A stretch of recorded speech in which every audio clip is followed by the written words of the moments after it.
Hello. Yo, good to hear from you, Okay. man. I like your Yes, good shirt, to by hear the from way. you. We played that venue. We played the outside Emmy inside before. Gas Monkey. That's awesome. Yeah, That's the awesome. venue in Texas. It's always really hot. Last time it was like 115 degrees outdoors that we played there, and it was kind of miserable. That's sick. Yes, yes. So we should start from the top, man. What got you into video games? When's the first time you're like, I love games, and what was that game? Can I ask you a quick question? Of Are we course. live? I just hit live now, yes. But if we want to go back to No, unlive, we no, can do no. that. I'm all good. So we're Okay. live on your stream right now. Yes, It's good sir. to Yes, sir. know. Yes, sir. You may hear my kids, dogs. I got two dogs, a cat. We just got a bunny. This has got to stop. It's all good. And three little kids. You So will hear my kids as well. I've got 2.5-year-old good. twins, and they're very Oh, two. that's awesome. They're very 2.5 right now. It's been madness.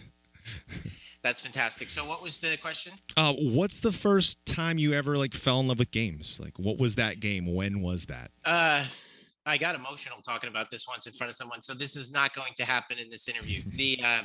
It was Atari, uh, little kid, Atari, Freeway. Uh, yes, it was awesome. I was Stampede, uh, just combat, breakout. Playing with the paddles, kaboom.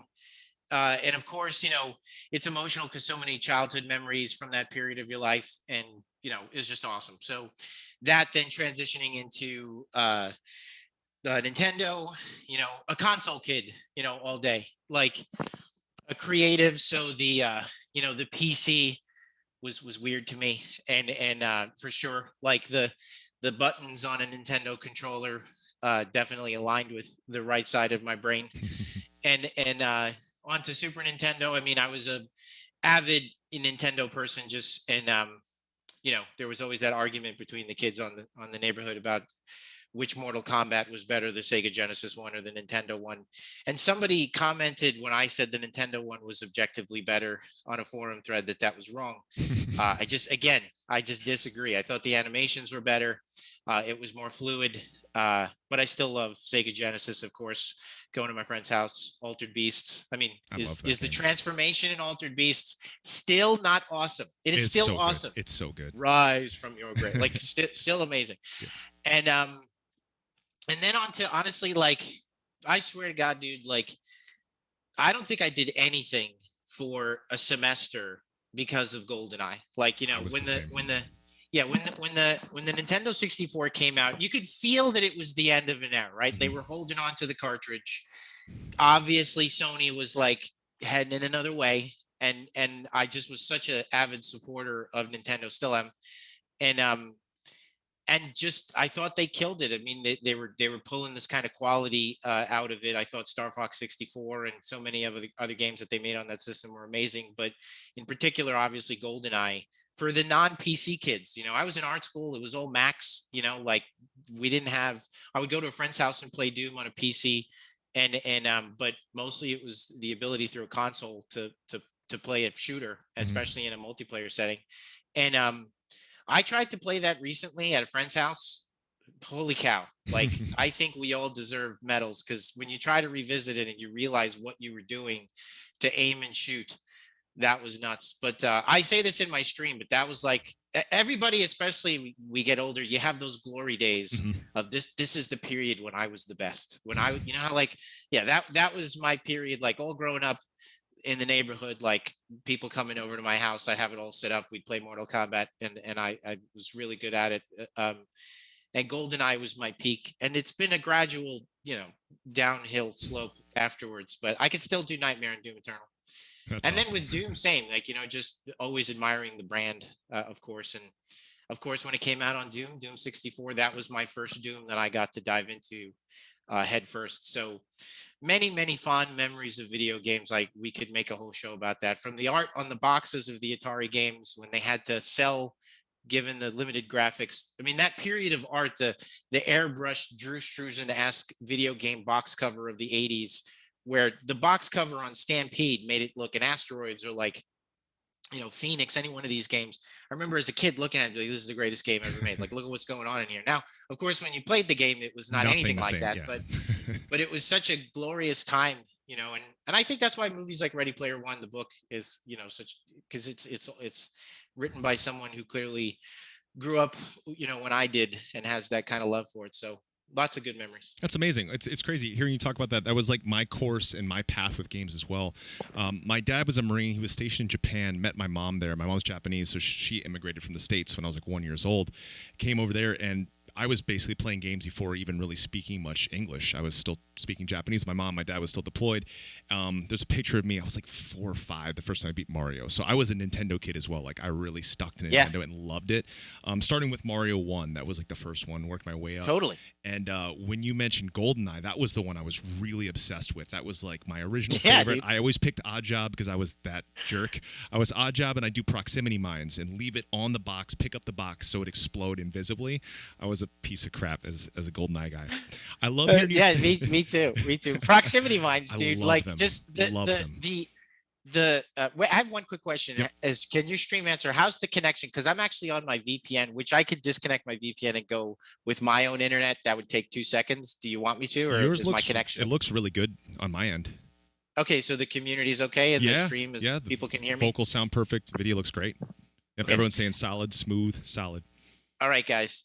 It's a part of my stream that we experience weekly technical difficulties. I'm the same all the time. I mean, there's a clip of me. I think it's the highest view clip on my channel. I hear this like crash sound, and you see me just run off like. Yeah. It was the kid. Totally. It was one of my kids. So, they just smashed something. Oh, completely. Or they just scream at it, like they just maul each other, and you're like trying it, and you could hear my son screaming in the background. The with proximity mines and that music, that ding ding ding ding, like ding ding ding, and then you just run around, and like a little psychopath, you'd like devilishly like, I'm gonna stick it here. I loved it so much. I wish GoldenEye was as big as CS:GO is, because I would actually stand a chance. Like the sound throwing it had that, and then it would chink, like, and it would stick, you know, and everything about it was so good. I would say we could gush about Nintendo for an hour. I think that the Switch was really, is that not part of why you love that thing so much? Like, because it reminds me of that, like the little sound in Breath of the Wild that the telepad makes when you, whatever it's called, when you stick it in, like chink, like the little sounds. And it just hits that perfect spot that I think that resonates with you, and you really remember it. Yeah, like throwing proximity mines was totally that, just like the little chink sound that it made when it stuck to things. And then like when you're playing with your friends and they just blow up, and you'd be like, oh, you best. I love it so much. We would have like all of us over and just split screen, like barely seeing anything. Yeah. Actually, when you mentioned sounds, it made me remember the camp sound from Final Fantasy IV. Like I was a huge RPG nerd before ever getting into FPS, and it was Final Fantasy 4, 6, and 7 were the ones I like religiously played. I would play with the strategy guide in my lap to make sure I didn't miss a single thing, make sure I had every single pickup, every single thing. But I hear that like when you're sleeping at night. So yeah, it is amazing like what games and what sounds and all these things and music do to you, and like how it really sticks with you. And it's funny that you mentioned too about PC gaming, because I only started gaming on PC about 4 years ago when I started streaming. And my wife went to art school as well. So I was Where did she go? She went to SAIC, School of the Art Institute in Chicago. Oh, I was going to go there. That's a very cool place. What a cool location and a cool city. That's awesome. Amazing. Yeah, so she went there. So she always had Macs. I was always around Mac because of music. And then when I started walking to streaming, I remember trying to stream console onto a Mac, and it's just not working. And everyone's like, this doesn't work. I'm like, no, I'm telling you, this is going to work. Mac is the greatest. I'm like, haha, well, you'll see. So I'm with you, because the transition from Mac world where, right, it speaks to us. We're right-brained, creative, pictures, graphs, everything looks good. It's intuitive. Like a PC user could tell you a million reasons why it's not as good. And I have to admit, once you learn the ways of the PC, which I had to do when I got into the industry, like day one in industry, it was like, yeah, you're using a PC, so get used to it. But like, and you do realize that obviously the structure of the folders, the organization, it's built for like a lot more information to be stored. But like, there is a rough transition period, man. I tried to get my wife on a PC. I did that whole thing where it's like, she's like, I'll need a new Mac. I'm like, wait, I can build you a PC that is cheaper and is way better. And after a week, she was like, get it out of the house. I want a Mac, and back to what, because it's funny, minute one, right? Like you set it all up, and it's like, the audio doesn't work. Wait, no. We just have to download the drivers and stuff and things. And it's just like none of that stuff happens with the Mac. It's totally can relate. Yep. But like you have made the transition, obviously. Yeah, it was rough too because like I always played console, always played controller, and then when I walk into the stream world, everyone's like, nobody's gonna watch you play console on streaming on a Mac, and it was just so busted looking. I finally switched, and I had to learn. I've never played mouse and keyboard except when I played like original Doom on an old PC with no headphones or anything, and I just do all the cheat codes and have all the weapons anyway. But now like having to do that, I've been trying to get my aim better, so it's getting there. It's funny you mentioned like complicated setups. Because PC is so good at streaming and games, it's not good with music, and I mainly stream music, so my rig is really silly right now. I'm sure you saw that there's the new M1 Mac. So that came out, but it's incompatible with everything, and nobody told me this when I ordered mine. And I asked these two producer friends, like, what's the computer I need to get? They're like, get the M1. I did all the upgrades, got it sent to me. Absolutely no audio interfaces work on it. So I'm having to use my old MacBook Pro with an audio unit off the M1 and feeding that into my PC. And it's the most convoluted, ridiculous setup, but it works. The audio designers, I mean, your profession, like the interest in making music, obviously, like the equipment alone, I would be poor. Like it's clearly just a bit of an addiction. Like they're always, dude, look at this latest synth. Yep. And I'm like, dude, it looks so complex. I don't even know how you have a clue what this thing, but he's got 10 of them and he needs 20 more. Like, I got this just because of QuakeCon. This monstrosity. But you can run a guitar into it. So I ran a guitar into it, and that's how I made those weird sounds that sound like the original E1 M1. I ran my guitar into an amp, into my audio thing, recorded that.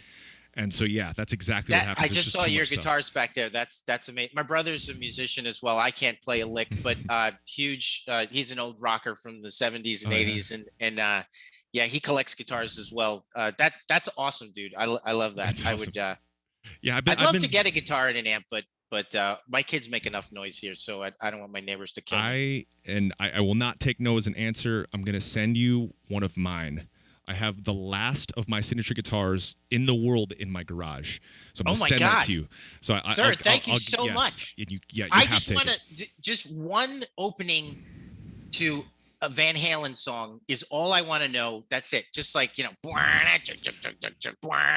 I could just do that, then I would, because my brother taught me, oh my God, I can't believe Over the Hills and Far Away. And then my wife said, if you play that again, you're not allowed to be in the house, because that's all I would play. I had an acoustic and I could only play that part. But I've always just wanted to get an amp and just play a few intros to a couple of Halen songs, because Ain't Talking About Love. That's the first one. It's the best. I will teach you that one, because that was the first riff my dad taught me. Before my dad ever had a son, he knew he wanted a son that played a Les Paul custom body. And so I was born like genetically wanting to play that body style. So he got me one, was about 11 or 12, and that and Rock Lobster were the first two riffs I ever learned. That's awesome. That and da-da-da-da-da-da-da. So I've got this guitar. I'll get the info from Sean, and now you have a guitar, and I will teach you this song.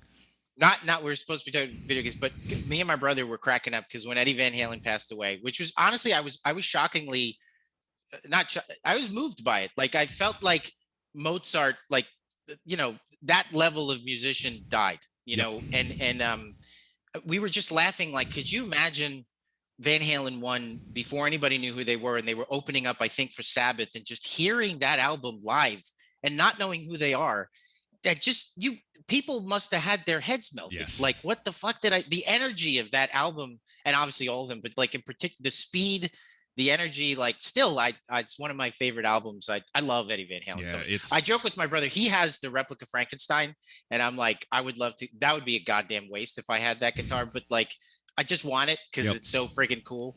You're gonna learn how to play, because I taught. And we'll segue into a really fun conversation as well. I taught my jiu-jitsu professor how to play guitar. He's always wanted to play guitar. You do jiu-jitsu too? I heard that, yes. I do jiu-jitsu. Yep, so we're about to segue into that too. So my professor had always wanted to play guitar, always. He said he didn't know how to hold it, didn't know how to do anything. I was like, you know what, I'm going to teach you. He's like, I'll trade you jiu-jitsu lessons for guitar lessons. By the end of it, he could read tabs, play all this stuff. He's actually a really good guitar player now. So you will absolutely be able to pick it up, because if you do what you already do, you can do this. So, but yeah, best jiu-jitsu. So I heard from Diaz that you do jiu-jitsu, which is freaking awesome. I do. I've been training. Yeah. I've been training for about 8 years now here. Have you gotten into leg locks yet? So, just to backtrack, I have shamelessly traded video game stuff for lessons as That's well. Good. I love the barter system. I love it. They're like, oh my God, you work on Doom, and can I get this? And I'm like, dude, like, how many? Can you show me how to? People cannot blow past my half guard, and you'll have a copy signed of Doom. Hell yes. So I went home on a vacation, and it was a no-gi gym, because I packed my gi and I want to go around, and I love doing the open mats. Now there is this butterflies of like, oh my God, it's open mat.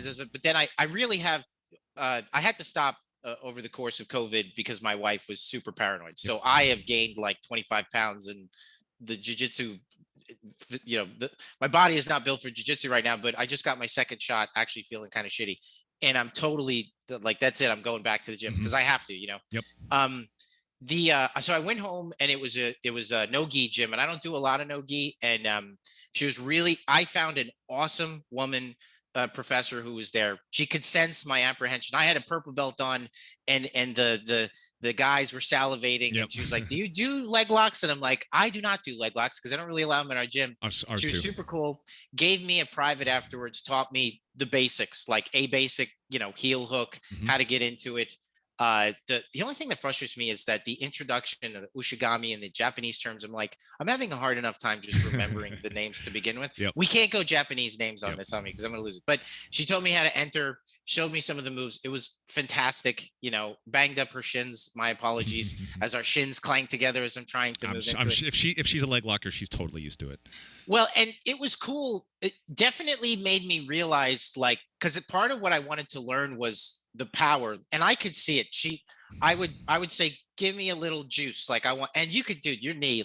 I'm like, oh yeah, like this, her whole thing. And I'm preaching to the choir here is it goes from, I don't feel anything to my knee is popped. That's why most schools don't do leg locks, because there's no feeling, especially when you're doing tendon or ligament tears, there's no nerves. But a straight ankle, my school is pretty traditional. It's a Gracie Baja school, but that means they only have straight ankles basically till brown belt. Then brown belt, they introduce knee bars and toe holds, and that's it. So my school, when I joined, I would tour a lot. I tour 6 to 9 to 10 months out of the year. So I'd be there for a little bit, then have to go on tour, and I would be teaching our sound guy who was too afraid to even join a gym. So it was a white belt teaching a negative white belt, which is the most dangerous pair in the universe. 100%. Yeah. So you look back on the white belt advice you gave, and you're like, I thought I was adhering to the rule of, hey, white belt, shut up. I was not. And everybody thinks they are, but you can't help it because you're like, hey, I was just where you were 6 months ago.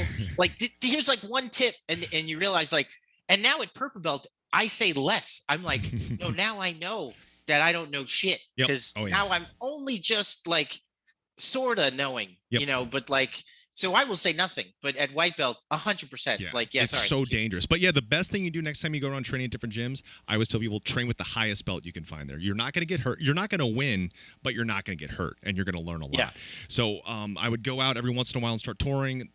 I would try to train this guy. We get hurt a lot because both didn't really know what we were doing. I'd come back and keep training back and forth. So the first couple of years were like this. And when I started seeing what jiu-jitsu really was, I remember the first time I saw a competition video, I was like, oh, is this the sport I just joined? This is a big mistake. I kind of hate this. And being a musician, I've been in training since I was 13. So it's all I've ever done. First job. I never did a sport, just played video games, got into metal. And I remember the first time I was promoted to the advanced class, and I get paired up with a 16-year-old. I'm like, I got this kid. I've never rolled in my life. Slap hands, he chokes me out in 30 seconds. I'm like, oh yeah. All right, I don't know what jiu-jitsu is at all. Then right when I got my blue belt, instead of ever I never competed at white, which I should have. I compete straight at blue against a kid who's been a blue belt for 4 years, and he 12-0 rear naked choke. I'm purple in front of my entire gym. I'm like, okay, I don't know what this is. And so I really didn't know what the hell I was doing till late purple belt, because I kept leaving and kept coming back. But I started noticing when I trained with different people on the road, they started doing different subs on me. I was like, what's this? And I'd go back home and oh, that's kind of a dirty sub. That's leg locks. That's not really there for you yet. You can learn a little bit if you want to. And it was the same path with metal, and obviously the same path for video games for you, because Doom looks metal as hell and it's very extreme. I started noticing with metal early on, hey, there's heavier stuff. There's heavier stuff than just Metallica. It goes into death metal, and black metal gets more and more extreme, so I kept digging that.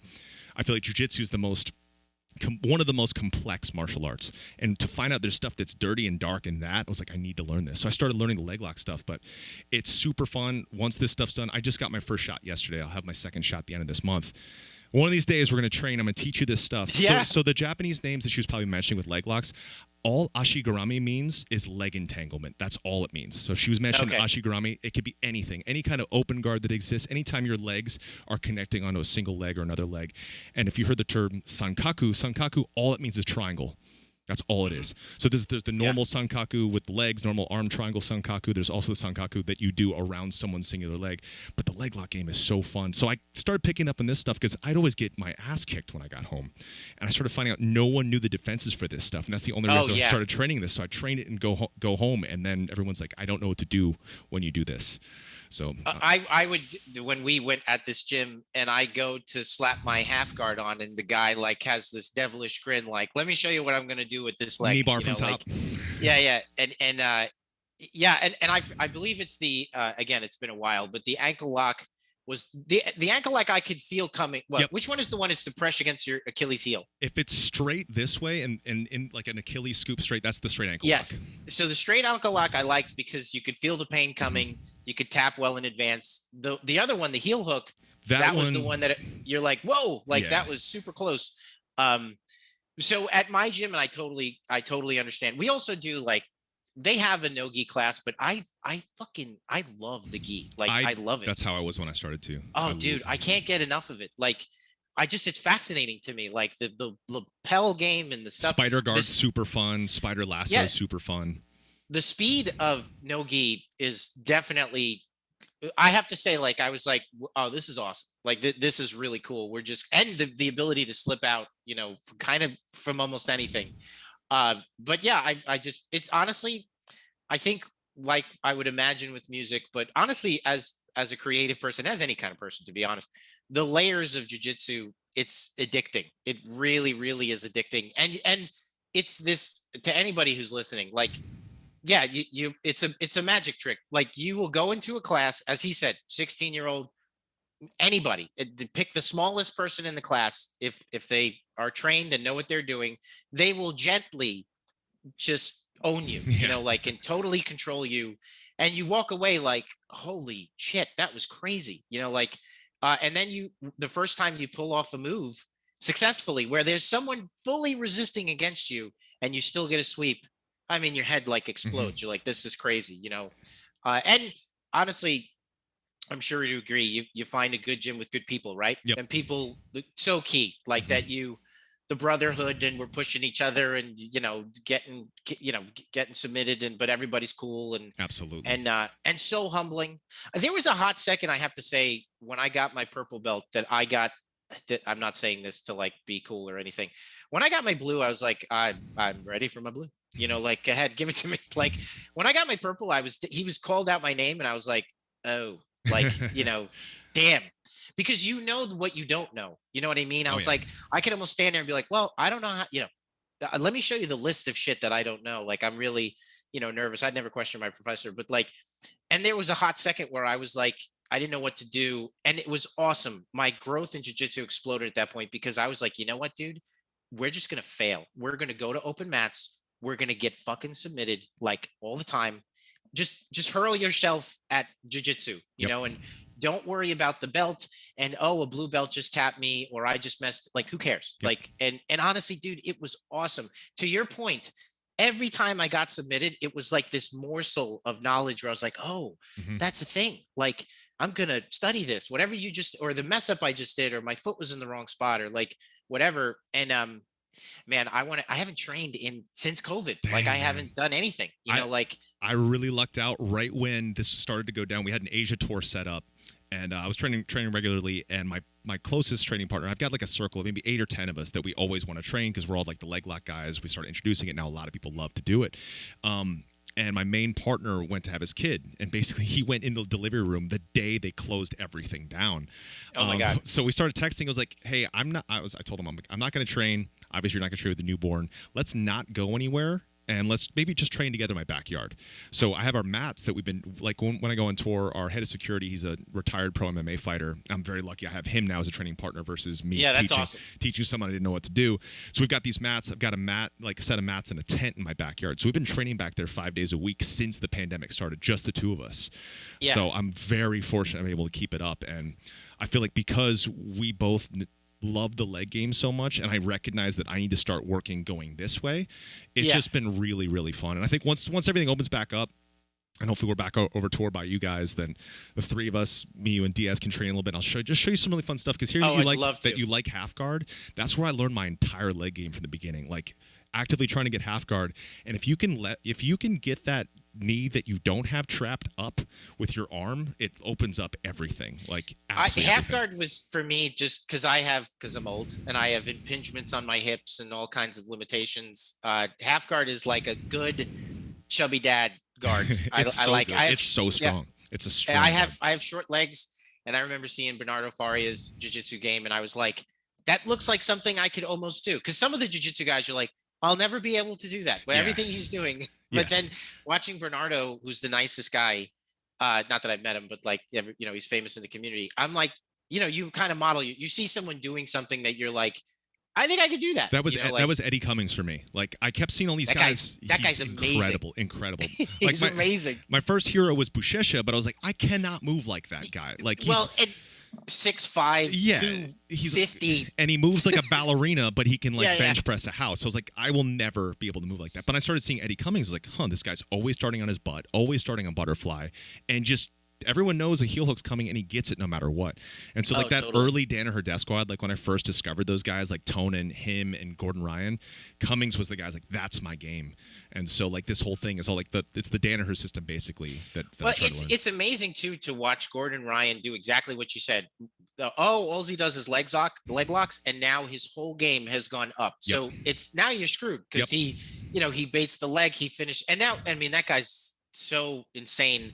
He's just doing it now, just toying with people, like just to prove a point that he can submit you without a leg lock. It's crazy how good he is. And his brother, Nicky is going to be one of the greatest jiu-jitsu practitioners ever.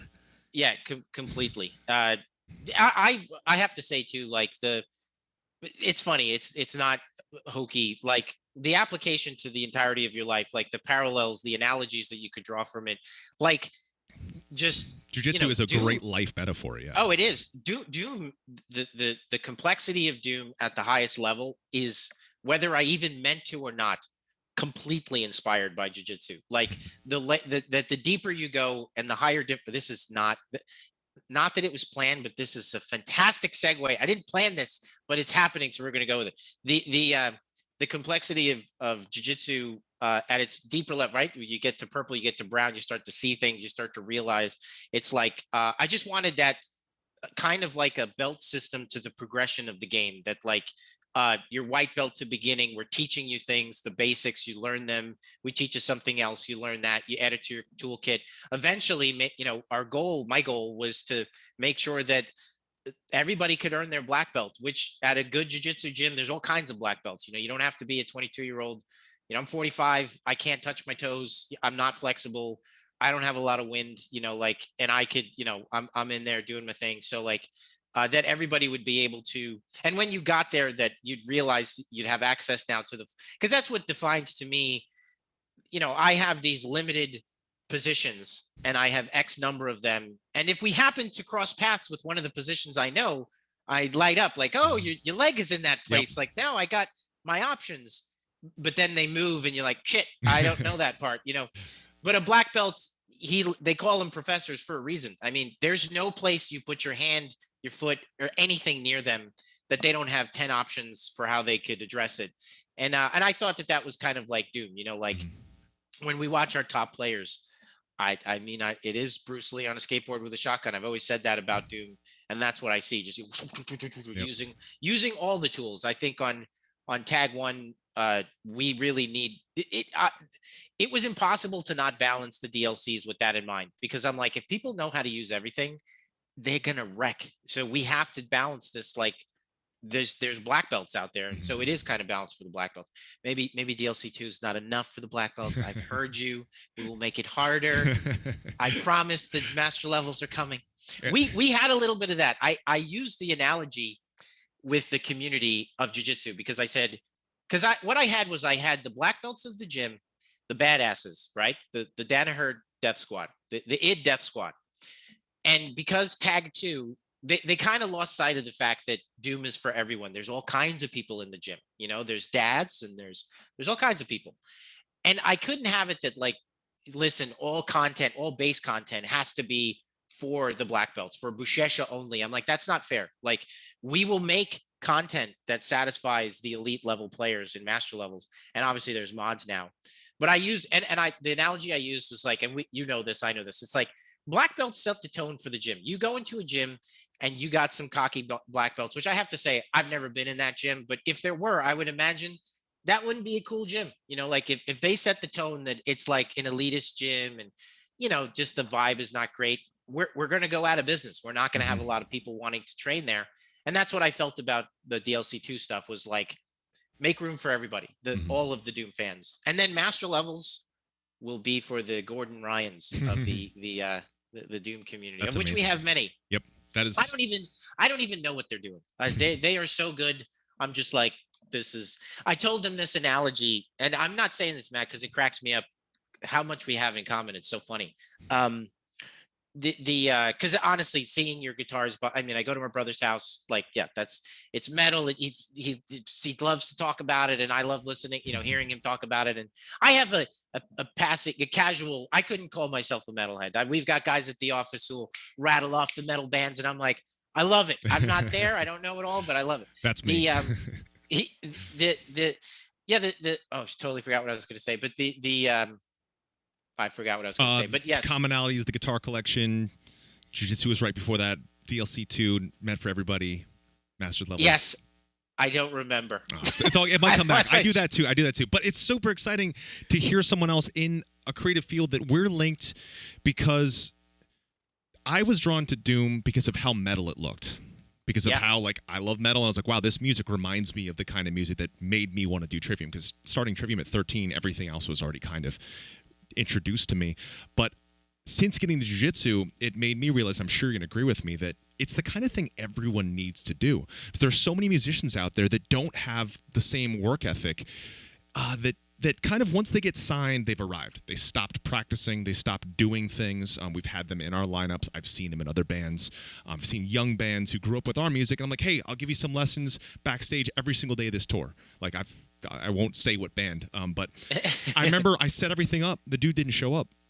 I text him back, didn't hear it. Like 5 hours later, he's like, sorry, man, I can't be fucked to practice on tour. I was like, all right, cool. That's it then. But to see that, I feel like those kinds of guys are the ones that need to start jiu-jitsu, need to have that same experience that I did. Like, first roll, kid's half my size, kicks my ass. And I think that is so important, and I appreciate it, and I loved it. And it showed me that, yes, we need to fail a lot. And one of the, I just did a jiu-jitsu podcast interview the other day, and they said, what's some advice that you give? I say, tap a lot, lose a lot, go against the biggest, baddest, toughest person.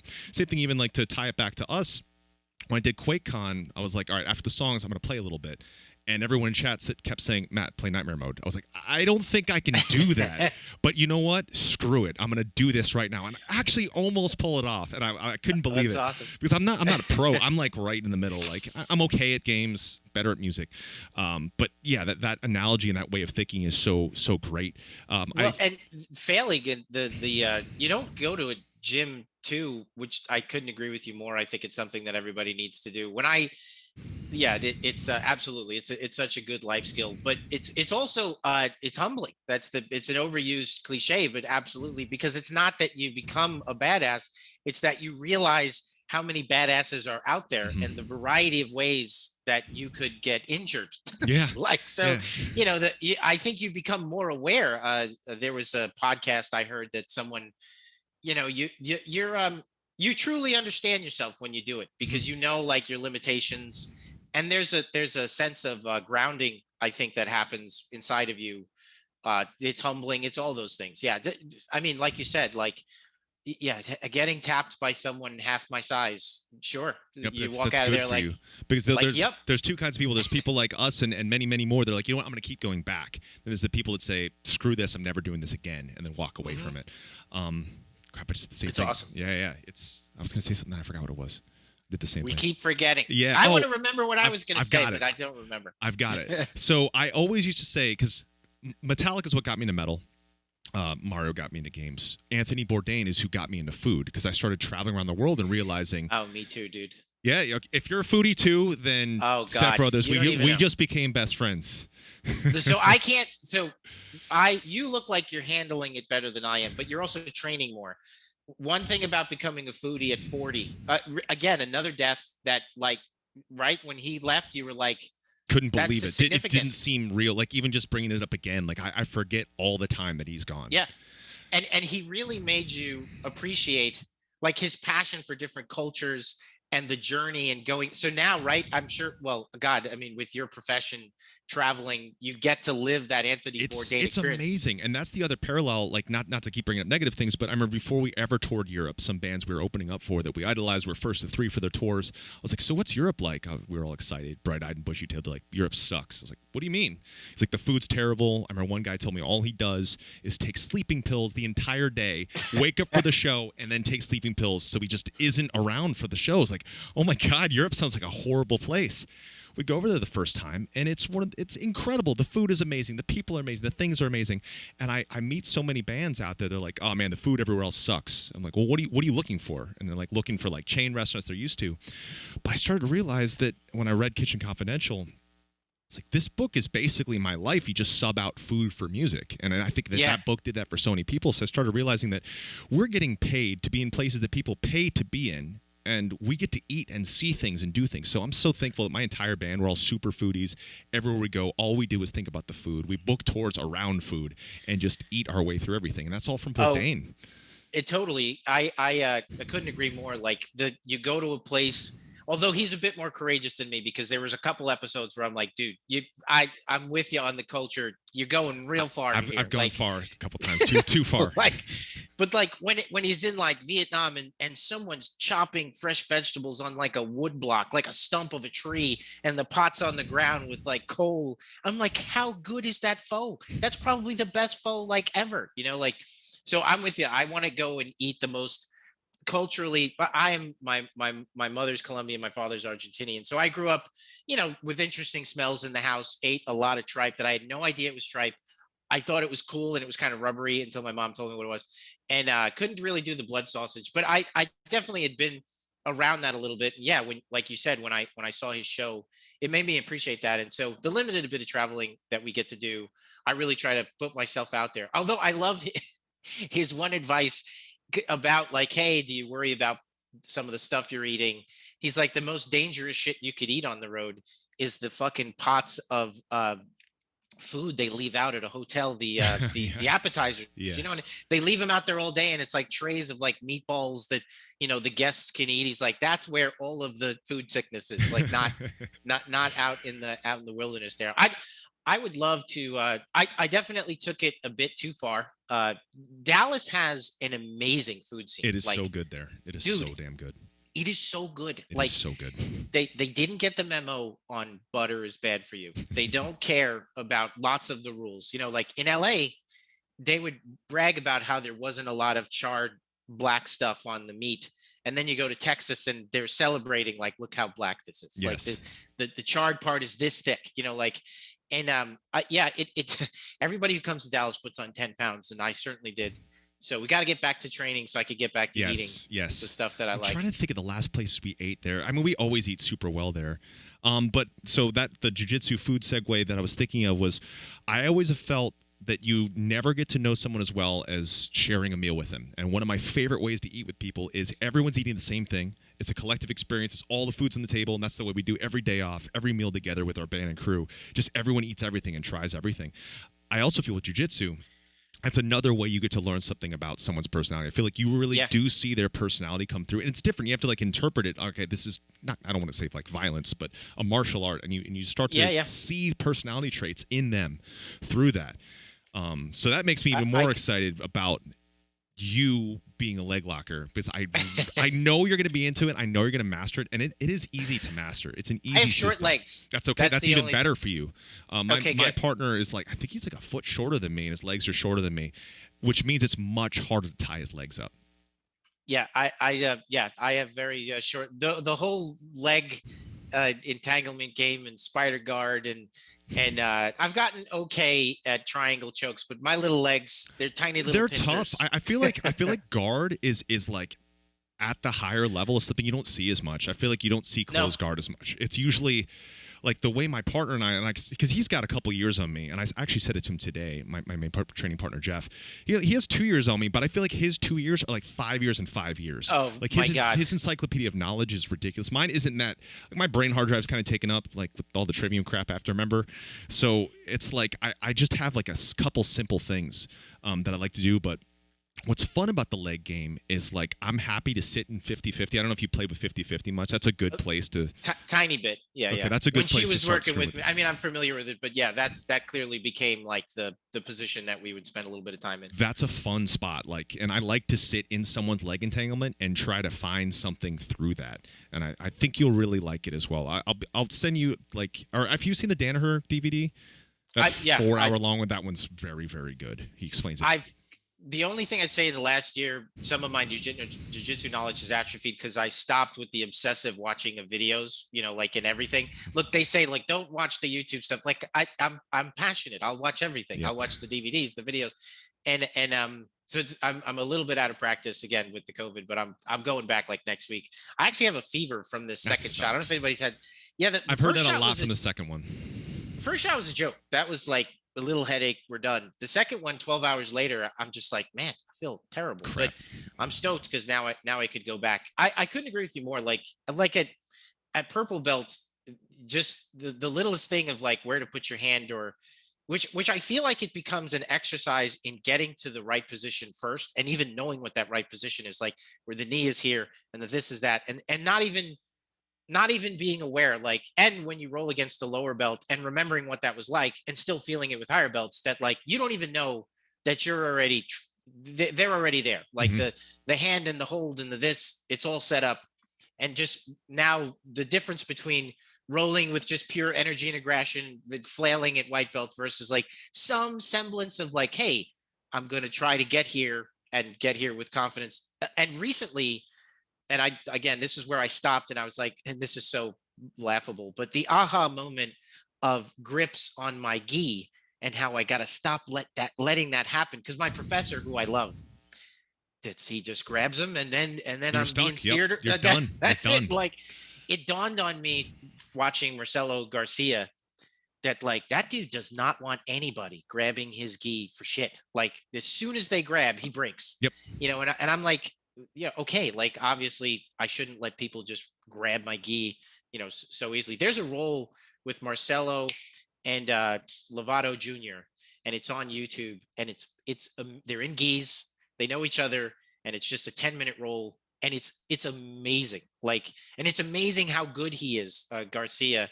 And just for a little guy too, I say little, the dude's legs are like, he looks like he could kick a tree down. Yes, he definitely could. But yeah, he's not weak, but he's a shorter guy, and it's beautiful to watch. So yeah, it's amazing. I wish I could train today. I know, and I'm making it worse, but I'm making you more stoked for when you get back. But yeah, grips, man. Actually, speaking of grips, I don't know if you could see this guy.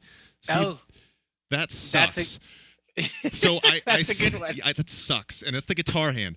So I started noticing, all right, I'm not going to death grip anymore because if I see like a big grip strip coming in, and there's this incredible black belt we had in, and he did, instead of even going for the reach, he just popped his hips, and this finger has slightly hurt playing guitar for the last 3 years from that. So if you ever have finger stuff, I found things that work because I used to do tape and all that stuff. It's called GRAPZ, GRAPPZ, and it makes you have like the penguin from Batman Returns. Yeah. I've seen people do that. They're so good. I use them all the time. Like you need to protect your hands like I do, but that's great, and that's why I started loving no gis so much on tour. Like out of tour for a necessity, because our gis would be disgusting. We never find laundry. Completely. But no gi, I never knew what to do because I was so obsessed with grips. So it made me think for your game, for bottom half guard, liking gi, liking grips, liking to hold the opponent down. Look up the Bravo from bottom half guard. the Bravo using their own lapel. So you untuck their lapel, bring it around from bottom. I think that'd be a really good choke for you. Like That's awesome. Yeah, you will like that. Bravo. I had the funniest experience. My last jiu-jitsu class where I actually, and he was so cool about it, but I asked the black belt to roll. You know, I signaled like, hey, can we roll? I don't really remember what happened. No, you should always do that. Like when I still to this day, I always try to find the longest standing black belt. Like, hey, would you mind showing me some things? And it was amazing. Yeah. Like it's the safest. You know, he was smiling the whole time, but I could tell that he was like, okay, normally Hugo, I give you a percentage of the pressure. Now you get all the pressure, and the weight of another human being and how a black belt can feel like they're 10 times as much as what they weigh, where you're just like, dude, what the fuck? Yeah, you need to, like, because you're mentioning like feeling a little bit like maybe put on a couple pounds or so during this thing. Side control. Like, take advantage of side control. Use that to your advantage, because what's like the whole point is like making sure as little of your body is touching the floor as possible, and as well driving into their rib cage from side control. God.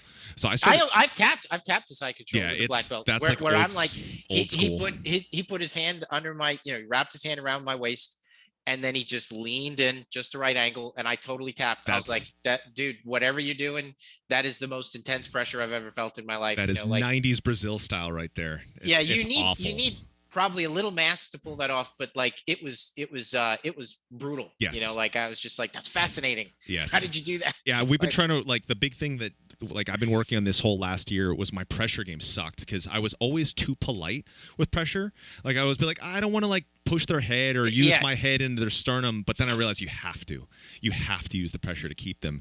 A fun thing that when you get back to the gym to try out is reverse Keisagatame. That's the one where, side control where they're turning in towards you, where they're kind of like baseball slid and they're looking at your face. You're looking at their legs with the same control. They have no option other than to push you, and they can't choke you. They can't trap you in anything. It's a really good one.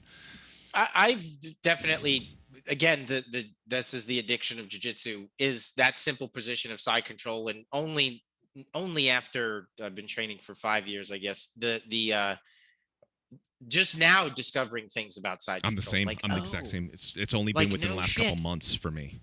Yeah, you're like, that's why I'm supposed to control that near arm, which I never do in the past. And then every time I get a key lock, a strong person just muscles out. I'm like, I'm supposed to control that other arm and do all these things, or tuck the elbow close to, like, just the little things that it's a real addiction. It's so cool. Fun. I love talking about jiu-jitsu with people. So it's crazy. Like my son he gets so pissed because that's my little training dummy. I mean, he's old enough.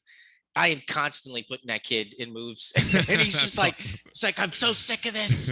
Like, and then he's actually pretty good at it, but I want to get him more into it. But and honestly, like, selfishly, I'm like, I just look forward to rolling with him. The funny thing is, like, one day, very soon, he's gonna kick Dad's ass. Like, we're gonna be on the mat, and I'm gonna know, like, Daddy can't control you anymore, and you're definitely gonna, which is gonna be hilarious, because that happened in video games absurdly fast. Like, we beat Destiny 2 with him on my lap, and I manned the joysticks and he did the shooting. So, like, I would point the character.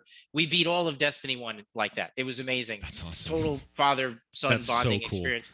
His station is back there. I mean, I let him. I can't tell him to stop playing because Daddy's playing like nonstop. So by the time he was 6, he would wipe the floor with me in shooters. Like, we'd play Fortnite, and that you've reached a new low when the loot comes out and he's like, Dad, why don't you give me the gold purple gun? Like, and I'm like, are you serious? Like, you come on. Like, that's so awesome.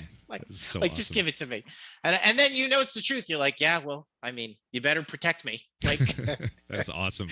I'm definitely gonna start my kids when they're 5 or so. Oh yeah, dude. You asked the question about the video games. It's like, I think parents, they thought, and look, I could be completely wrong, but the when I was a kid, I'm sure you've heard it too. Like, too much TV, too much video games, too much this, too much metal, too loud, and then you're just like, no, it's not loud enough. I need more of it. and then you can make a living out of it. I talk Mhm. to kids a lot whenever I get the chance, and I'm like, the best thing you could do in life is just be passionate about anything. Like, I think on paper, especially creative people, that weird feeling when you're in school where you're like, well, I'm not really passionate about this calculus. And does that mean I'm not going to get a job? Because I got to be honest, like, I hate this, like, and you could turn a passion into playing, you know, GoldenEye, or anything, and turn that into something. I always tell them, like, you want to go from the stands to the field. Like, when you're just in the stands, you're a passive participant in the experience. But if you start thinking about how things were made, if you love that video game, if you love World of Warcraft, you can, and start looking into it a little bit more deeply. You'll go from the stands to get on the field, from a consumer to a developer. And I really encourage people to do that, because of course you see yourself, you see that kid who, like, hates drawing on the back of their notebook in math class. I'm like, you could be a future game director. Yep. There's like a path to that, like, yeah. But with him, I let him play pretty early, and we'll see how it goes. I Yeah. don't know. It'll He it'll plays go a well. lot. It'll go well. Yeah, again, like I remember in middle school band, my band teacher pulled me in their office. She's like, I see you wearing these band shirts all the time. You're wearing black all the time. You're listening to these heavy bands. I just want to talk to you about Satan and drugs. And I was like, all right. And other parents doing the same thing.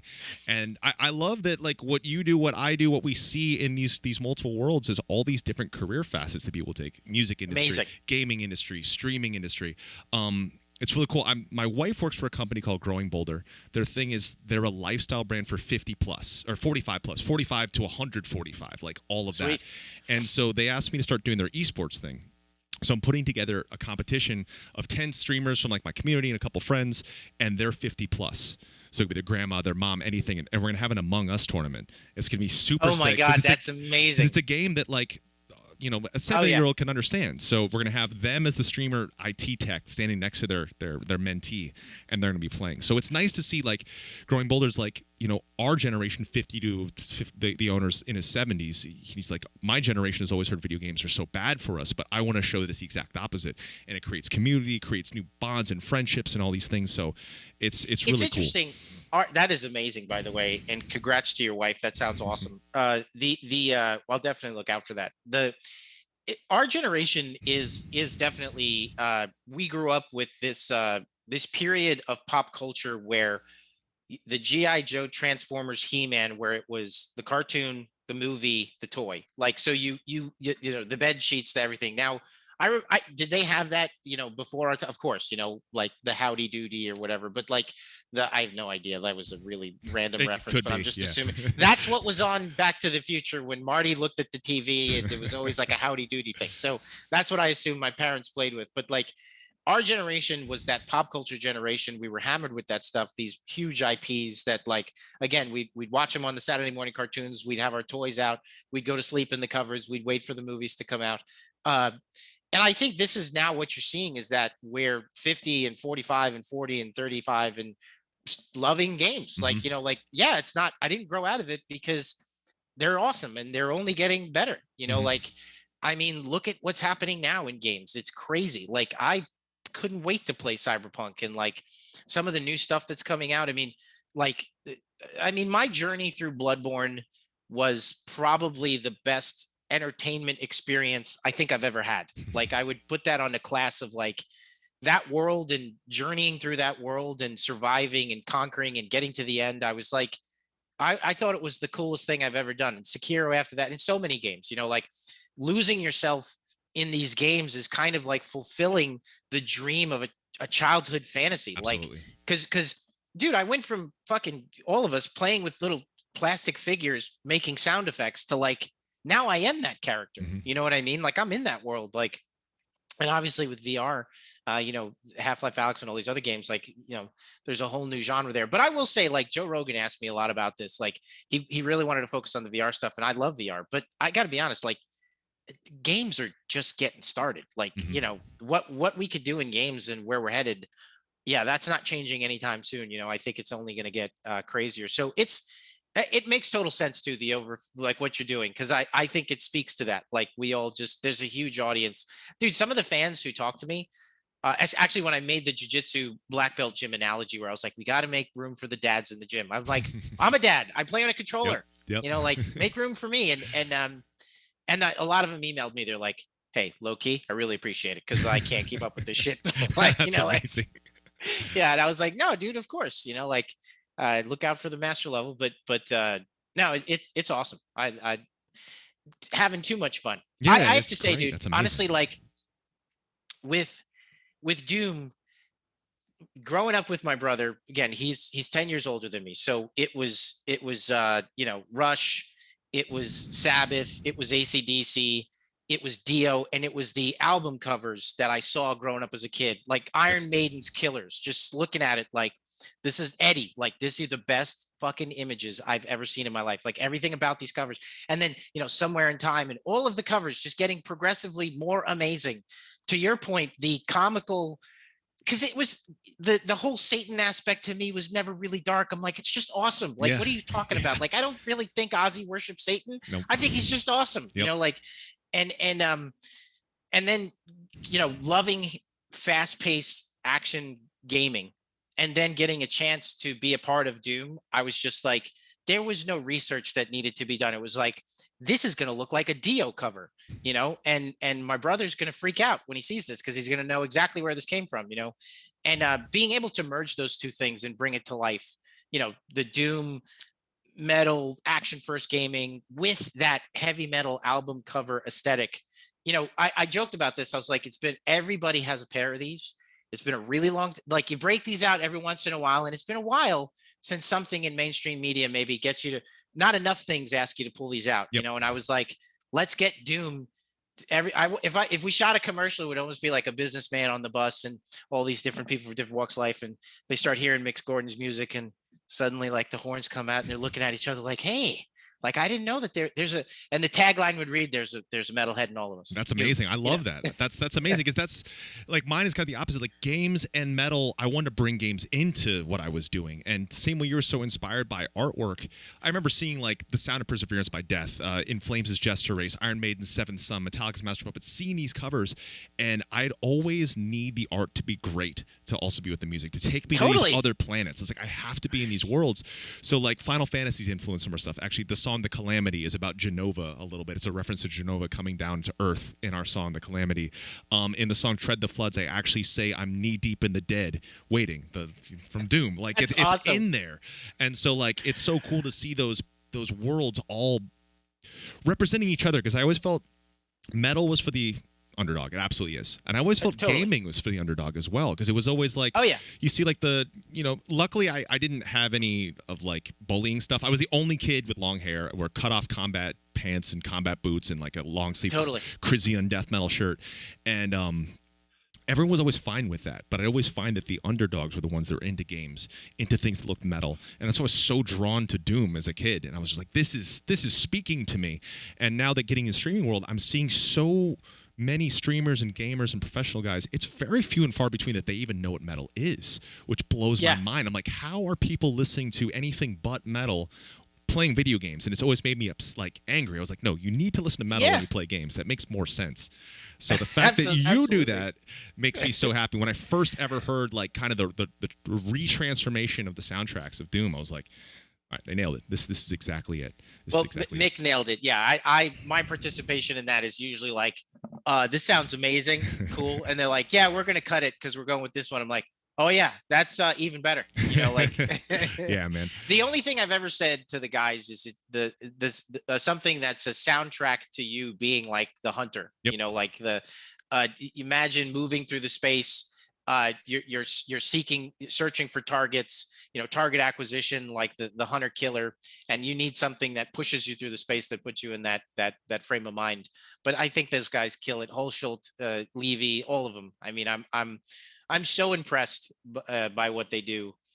It's awesome. I was going to say that what's so cool about the time we live in now is that there's really no barrier between fans and fans. Like, fans can just hop on a stream and connect with other fans. Mm-hmm. And that's it. Like when we were kids, there was just like a barrier, like, well, I got to move to LA. And like, if my dad's in the industry, maybe I could be a grip on a thing and one day. And now it's just like, I'm obsessed with the thing, so I'm going to start a stream and I'll find other people and it's amazing. Like, I think it's the coolest. My daughter It's started a stream similar. I'm just like, yeah, go ahead. That's Like, awesome. go freak out on whatever it is you love. I mean, even this is proof. Like I grew up playing Doom. You grew up playing Doom. You're into Doom, and then for the fact that we're able to speak, the fact that we've got Trivium fans and Doom fans, and you're talking, meeting one another daily. We have sub games. It's like it's always us and a bunch of people from the channel. They're playing Valorant or playing Among Us or playing Call of Duty, and it's just such a cool thing to see all this stuff mix. Now, I would be so rude to the chat because we've been having so many amazing things to talk about. We had a couple questions that people wanted to ask, so let's just get like 2 or 3. Are you on time? I don't know if you got to go right now or. I don't have to go anywhere. Okay, awesome. Let's grab a couple. Somewhere a PR person just said, "Don't say that." No, but I don't. I'm fine. I'm fine with running a little long. Okay, awesome. Everybody, give me a couple questions. Give us a couple questions. Let's give them a second. We'll give them a second. Sure. Absolutely. Okay, we'll give them a second. But yes, once you're back in the jiu-jitsu, once touring is back, hopefully this tour that we have scheduled is scheduled for July. I think it might get slid a little bit. I'm sure it's in Dallas. Tickets and passes for you. You got to come out. We'll train, eat, and we'll listen to metal. How do you like the Dallas, again, as a non-musician, but I thought it was really cool. I when I first moved here, I went to Deep Ellum on like a Thursday or Friday night when the bands were in the bars. And I have to say, I was like, this is cool, man. Like, Dallas has got a little bit of its own vibe. Cool. The Deep Ellum area is amazing. Yeah, like the sounds coming out, I'm like, of the bars, I'm like, there's some killer shit, being done here, like definitely rooted, I thought, like, in just pure rock and roll. They love their guitar here, like, yeah. And it's just cool. I'm anybody who applies for a job here, they're going to sit and listen to me gush about Dallas, That's awesome. For 20 minutes. I love it. Texas has always been one of the absolute best states for metal for our band. Like, it feels like Texas, Arizona, New Mexico, California, like those are all like the metal capitals right there for us, totally. Which is really good. All right, so let's see. We got a couple in here. Someone mentioned coding, which I thought it was, because I don't know this end of it. What was Doom 2016 coded in? This is like a very techie question. I have no idea. Okay, on the computer. Okay, let's see. All right, this one's cheeky. It's actually there. I'm not asking it. I would sure. I like cheeky questions. Be doing myself a disservice to not ask this as well, but I was going to wait till the end. Matt, ask Hugo what it would take to score the next Doom. I'll rephrase their question. If there is ever an opening for anyone that needs to submit, please let me know. Please let me know. 100%. Yes. I know the sound. I know what it should be. Yeah, totally. Okay. So I rephrased that to make it a little more that's awesome. Polite. Okay, let's see. Hugo, will you ever do anything with the blank panel to the right of the Ripatorium activate panel? Maybe level selector for Ripatorium encounters. Easier to make than master levels. We were going to do more stuff with that, but at this point, probably not. I mean, obviously we have more, not to announce anything because we've talked about it, but more master levels, are on the way. And, but probably not too much beyond that, for sure. And I've said this in my stream, transparency, like, there's lots of things about the hub and the whole game, like originally the hub, there was going to be a castle that was like an offshoot of the hub with like a broken bridge that when you bought the DLC, then it would give you access to that. And that's where the DLC would take place. Through the course of development, it really just comes down to priorities and time. Like, yes, we could do that, but wouldn't you rather, have a hammer or like, new AI, and you end up having to weigh those pros and cons. And as I say, the juice squeeze ratios and the juice has got to be worth the squeezing. So, the panel is one of those things, like probably, looking to do more with that panel, but ultimately we'd have to reprioritize. Awesome. I've got one kind of for me that I saw as well. What was it like working on Pacific Rim? It was awesome. The coolest thing, you're get around people who, whether they realize it or not, have a huge influence on professionally speaking, the kind of person you could become or will become. And so watching Guillermo work, the way that he works is he likes his concept artists very close to him. I mean, we worked in his house. He was one room away writing. He's such a personable, self-assured, amazing, creative guy. And I learned the fact that you could even be like that at that level, like, I think you're in school, you're like, I don't know, maybe you have to like, I met this one director and he's kind of short and a little bit stern and like maybe that's the way, like super alpha, like. And then you meet Guillermo and it's like, hey, welcome, like you're gonna draw over here and wait a minute, and he like pushes aside his toys and like right here, like, and you meet his family and like you get to go to Toronto with him, and so and again like how self-assured he was, that honestly creative ownership from someone like myself, a craftsman at the time on that assignment, and strong direction from a leader are not mutually exclusive ideas. Like, he could give strong direction, but I still had this great sense of ownership over my task. And his sincerity drove me to give him my absolute best. Like I worked my ass off because I loved it. First of all, I was in heaven. Like, you're going to draw mechs for a movie. I was just like, I'm living here. That's it. And when we went to Toronto, the good part was I was away from my family. So, and I'll rephrase that at the end because the story ends that ultimately that's why I left. But like, I had no distractions and I just lived at the office and drew as many freaking mechs as I could because I couldn't get enough of it. That's so cool. After a while, it did feel like a cheesy John Hughes movie moment where I was really like, because he was like, stay, you have to, let's extend, let's do more time. And look, he's not dying for artists. He could go find anybody he wants, but there was an offer on the table. I missed my kid. My kid was really young at the time. I fulfilled my contract. So I decided to go home, and it did feel like I was making that John Hughes kind of choice. But it was an amazing experience to even be in his presence and the amazing artists that I got to work with. I mean, I was part of an amazing team, didn't do it by myself. So just overall, you have some experiences in your life and whatever you do where you feel like you've leveled up. That was definitely for me one of them. That's awesome. I really loved that movie. That was really cool. Oh, so much fun. One of my close friends from here says, would Hugo ever draw a Gundam concept? Oh my God, I would love to. The problem is if I haven't done jiu-jitsu in a year, I haven't drawn in 7 years. So I think I could still do it. Look, a cowboy needs to know when to hang up his spurs. You know what I mean? It's like I'm holding a clipboard these days, guys. Like, and once in a while, I bore the guys, on the court. Well, when I was playing, I could score 50, and I was awesome. And they're like, yeah, whatever. Like, so I would love to. It would just be interesting because I haven't drawn in so long. I am often amazed with how I don't miss it because it's hokey, but like the development of other creatives, obviously working on the game is creatively satisfying, but then also like kind of helping facilitate other artists' creative journey, help them, get the best out of them is so satisfying. It is, you become a coach, and then your success is determined by the growth of the players, and how good they're doing. And that's been really satisfying, but I'd love to try. It just might suck. That's the reality. It'll be awesome. It'll be awesome. Well, thank you so much for everything. Again, I got to get you this guitar. I'm going to teach you. That's and amazing. Talking about love. Yep. And I'm serious. It's the last one. I've been holding on to this I was like, I think he might like guitar. I'm not sure. Yes. So I've got this boost. You got to sign it. Yes. It's sold out. We're doing a new model. So this model will never be done ever again. That's it. So what you got to tell me, but give me a CC note on what amp to buy. Cause I want to make it sound, yep.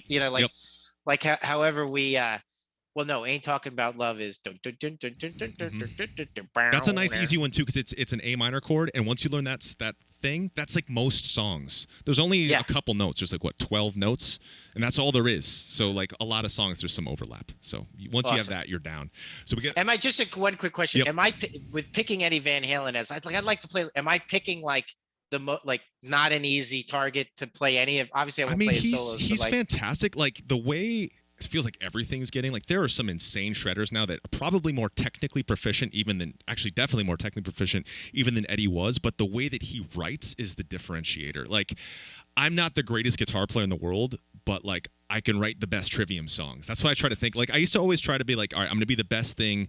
Like I train vocally and guitar wise to be the best. Like I always practice as hard to be as good as Bruce Dickinson or Freddie Mercury, knowing it'll never happen.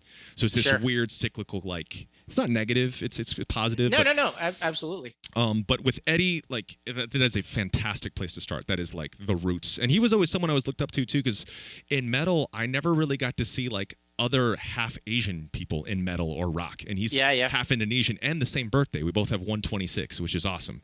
So he was like, I was like, that's the dude for me. So that is a great call. So yes, you're gonna start on Ain't Talking About Love. It's gonna be nice and easy. Even the solo will be good for you. That's a good solo. A good da da da da da da da da da. Oh, I'm scared, but I'll try. It'll be easy. Oh, I was gonna say, give me the recommendation for the amp. Like what amp I need to get. I will. I'll have a think. I want to think of something that's not too complex.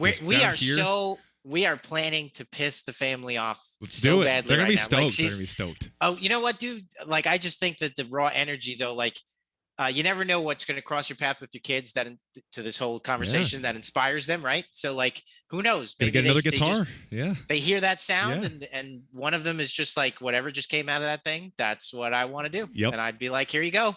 Daddy doesn't know how to play, but I can't quite see from this camera angle, but these like awesome. I was done with pedals and heads, but when I started, like, one of the goals for me, when I heard the soundtracks for the later Dooms, I was like, I have an idea. I want to make a real guitar with real pedals sound like a synthetic instrument, like versus the other way around. Like, I feel like with Nick, what he did, he put his guitar through a lot of synth stuff, but I wanted to like transform it into 8-bit. So I found these weird combinations of pedals to make like true old school video game sounds with like just very bizarre. And so I started collecting all that stuff. So that's what I'm going to steer you away from. I'm going to get one amp that you don't need anything else. That's it. The one guitar. We're going to eat. We're going to do jiu-jitsu. You're going to do leg locks. Yes. And we're going to go to Deep Ellum. Yes. And ramen. There's good ramen there. There's good breakfast places there. There's good barbecue there. You just described when we have people come to the studio, that is minus the jiu-jitsu part. That is the tour. We got to eat the good food. We got to listen to good music. We got to go to the cool place. Like, so we'll do the full Dallas tour. It's fantastic. Yes. I'm so stoked finally got to talk. Like, I never knew we had all these things. Yeah. And then when Diaz mentioned, he's like, he does jiu-jitsu. I was like, really? All right. Hell yes. So we got something. That's awesome. And QuakeCon, bro. Like, I'll see you at QuakeCon for sure. Oh, hell yes. Well, if you can. I don't want to assume that. If you'll have me, I'll be there. Oh my God. Yeah, of course. I will be there. Yeah. And again, it's just absolute pleasure to talk to you. What you do inspires me. You've inspired a lot of what I do, like for the sounds and the way I like to play with music. And if you ever need a guy, I know what to do. Oh, yeah, absolutely. And we can work on it together and train. Hell yeah. And we got it. We'll call a song freaking Heel Hook. That'd be awesome. All right, my friend. Thank you so much for everything. We're going to get this up online, and I'll send you the links. And hopefully we can stay in touch. Sean's got my contact, so just grab that from him. Matt and Sean, and apologies for the missed episode. That was my fault. Zero worries. You were slaying demons. That's all people need to know. But thank you so much. Thank you so much, my friend. Great to formally meet you. Okay. See you later, buddy. Take care.